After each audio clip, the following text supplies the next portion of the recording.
Today we are going to talk about the T+A or T+A SYMPHONIA from Germany.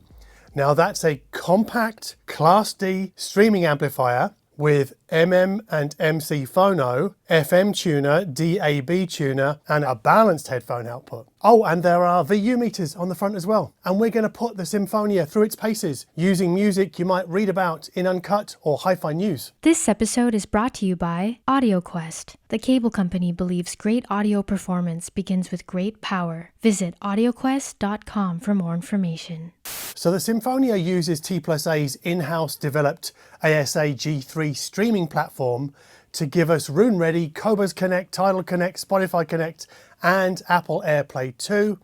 The text-only screen on the front makes song titles easy to read from the listening position, but I really have to squint to read the artist's name above it, and I only sit a few meters away from the unit, which is behind me. Now it's a similar squint or you'll miss it story with the very nicely designed VU meters whose backlight color is user adjustable, which is a nice extra feature. Now those VU meters I think neatly centralize T+A's intent to walk the middle ground, if you like, between what we might call brown, you might say brawn, I say brown because I'm living in Germany, the brown aesthetic and sort of straight up futurify. And yes, the SYMPHONIA is made in Germany, which is one reason why it doesn't sell for whim money. And another reason is its very robust build quality. This is a very nicely made product.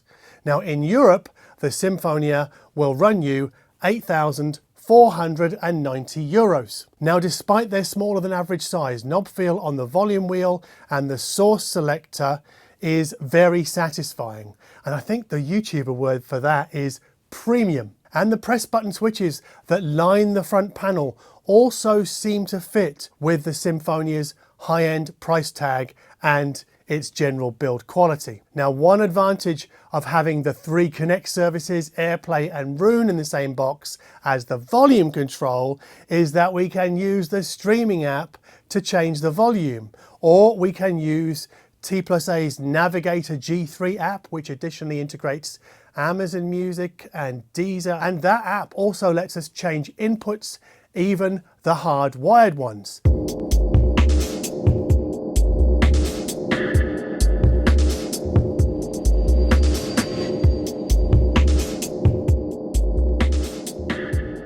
But changing those same inputs on the SYMPHONIA itself can feel a bit fiddly. So we have to click the source button to pull up the list of possible sources. And then we turn the source selector to locate our desired source from that list. And then we press that source selector to confirm our source selection. It sounds just as convoluted explaining it as it does actually doing it.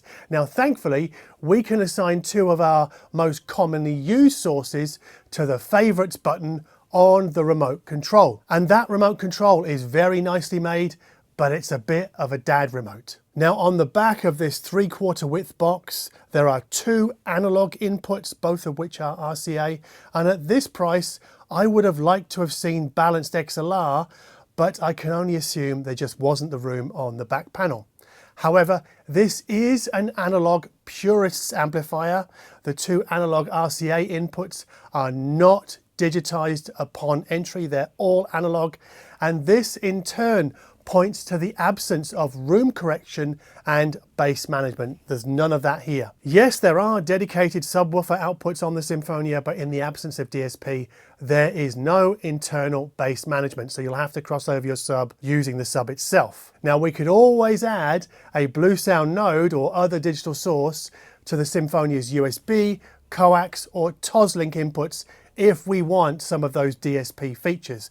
And yes, HDMI ARC is present and it works beautifully, including power on and off. The second of the 2 analog inputs can be deployed as a moving magnet or high output moving coil phono input. And that high output moving coil input provided sufficient gain for the Autophon SPU that's attached to my Torrens TD124 turntable. Actually, I would go further than that because I've never heard bass kick as hard from a turntable as the TD124. But the SPU's top end can lean towards the sleepy.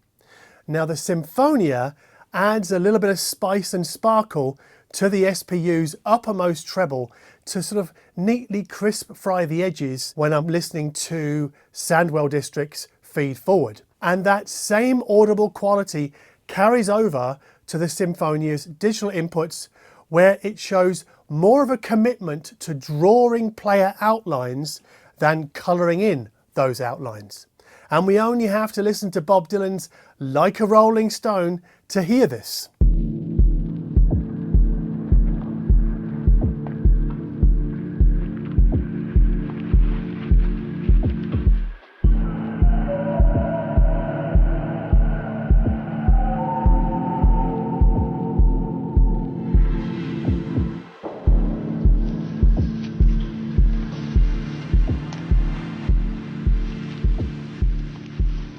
Now, as usual, I did most of my testing with Roon by first building a playlist in Tidal. I then used the Roon remote app to tell my Roon server, which is a Grim MU2, you can see it behind me. I told the Grim MU2 with the Roon remote app to stream those Tidal songs to the Symphonia's Roon ready inputs, and that's over the network, obviously. Now I've got the playlist here, so I'll just put my coffee down so I can do pointy things. The first track is a cover of Talking Heads' Psycho Killer by an outfit called Get Well Soon. I don't know them.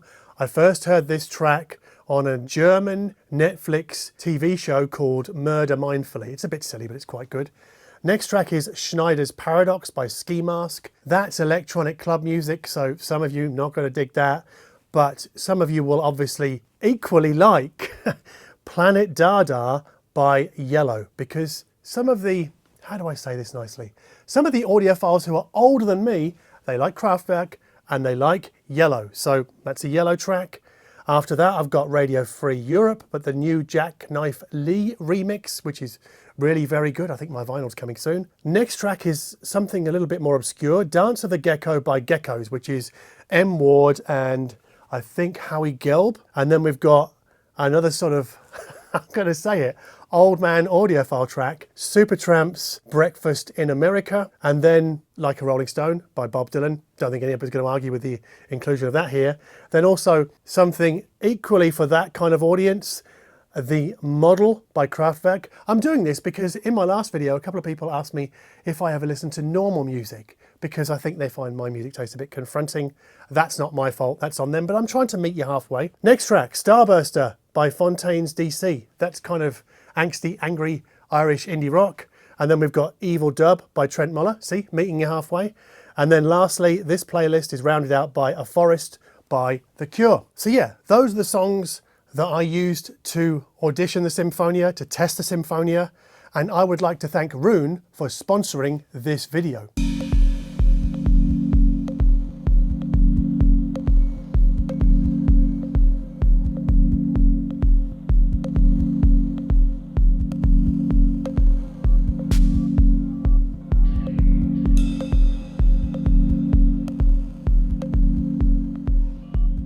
Now, the star of the Symphonia show for many people might be the Eigentakt amplifier module used for loudspeaker drive. Now, this module is made by Purify to deliver 125 watts per channel into 8 ohms or 250 into 4 ohms. But before you DIYers take to the comment section to tell us how you knitted your own Eigentakt kit amp for less than $1,000, don't forget to tell us what you are using for a preamp and what you are using for a DAC, because T+A has obviously put both of those components inside the Symphonia. And then they ice the cake with a balanced 4.4mm headphone output that I would describe as capable, if not outstanding. At least that's what I hear when listening to Supertramp through the FIO FT3 headphones. Now, my T+A contacts tell me that the DAC circuit inside the Symphonia is based heavily on, but not the same as,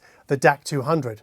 So that means that PCM and DSD signals enjoy separate decoder pathways, separate DAC circuits. Now, I don't do DSD, so I'll leave that for somebody else to test, either some other reviewer or some other Symphonia owner. So if that's you, let us know in the comment section below. But I can tell you what the DAC sounds like with PCM streams. So using the Symphonia's analog inputs, I compared its internal DAC to the DAC inside the Rotel Michi Q5 CD player and the recently reviewed Eversolo DMP-A10. Now, I would say the German unit's DAC sounds closer to the Rotel Michi Q5 than the Eversolo DMP-A10.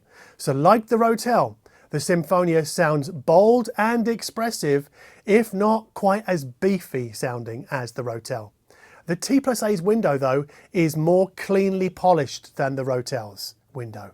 Window on the music, you know what I mean. Now, compared to the Eversolo DMP-A10, the Symphonia sounds more microdynamically alert and it better separates music's layers, but it's not as rich sounding as the Eversolo. But obviously, the Eversolo, with its touchscreen, its native Apple Music support and room correction, has the functional jump on the T+A. And yeah, I know it's unlikely that anyone would use the Symphonia as a DAC, but now we know.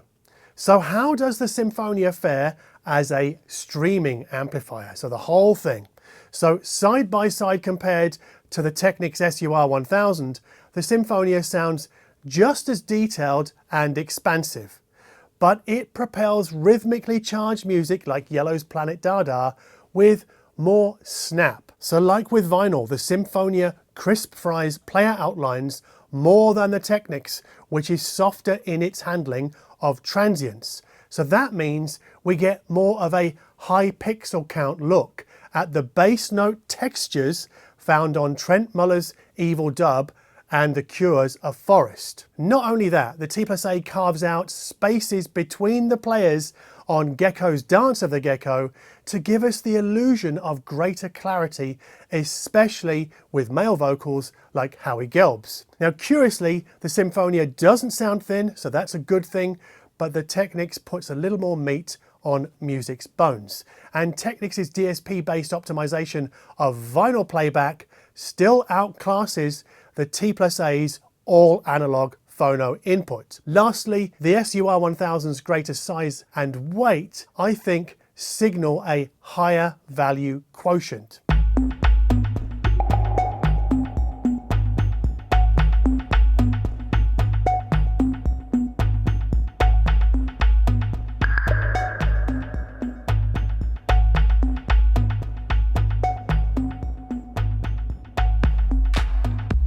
I then compared the Symphonia to the Marantz Model 10 by connecting the Grim MU2 to one amp and then the other, because the Marantz doesn't have a DAC inside.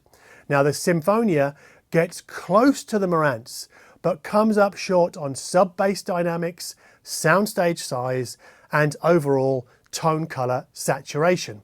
Just as we would expect when we look at the price differential between the two, because the Marantz is, yeah, a few €1,000s more than the T+A. Now, the bass also sounds a little looser in T+A's hands, which people with bass light speakers might actually prefer. Now that's unusual, or rather that was a surprise finding, because I know that the damping factor on the Symphonia I think is 800, which would suggest super tight bass. Now I'm using T+A's floor standing A Talis loudspeakers, and yeah, the Marantz has a tighter grip on the bass driver than the T+A. It might be a power thing, I don't know. But what I'm trying to say here is that the damping factor doesn't tell you everything. But like the Technics, we also can't ignore how the Symphonia is dwarfed by the big Marantz.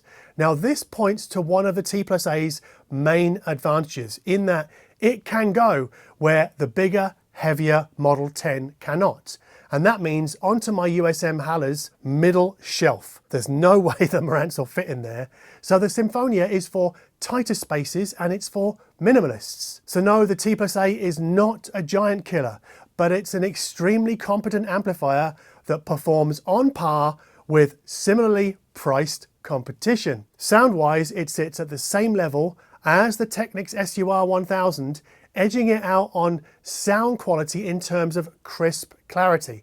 but coming up short on DSP functionality and balanced connectivity. But you also have to add a third-party streamer to the Technics because there's no streamer inside, and there is a streamer inside the T+A SYMPHONIA. So the SYMPHONIA will likely appeal most to anyone wanting a compact streaming amplifier that connotes the illusion of high transparency and high accuracy. And it's also for people who like to lean into music. This is not a pipe and slippers amplifier. Or it's for those who really get a kick out of having the finer details made more obvious. Anyway, that's all from me for today.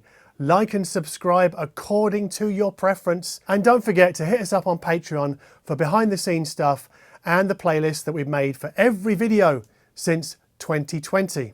And as always, thank you ever so much for watching.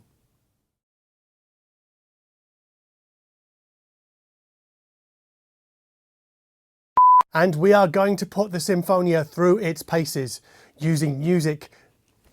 Now those VU meters I think despite their smaller than average size, knob feel on the volume wheel and source selector are no. Now for me the latter proved more than sufficient.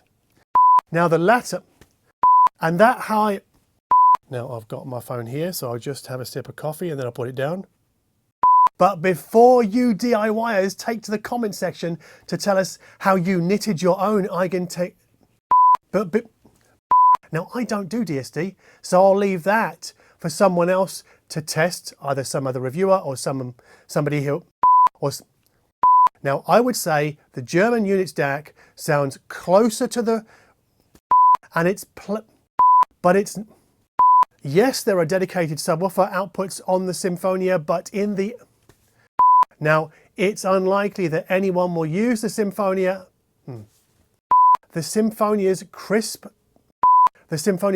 edges, the SYMPHONIA crisp fries player, as it did when I listened to my vinyl copy of, my goodness.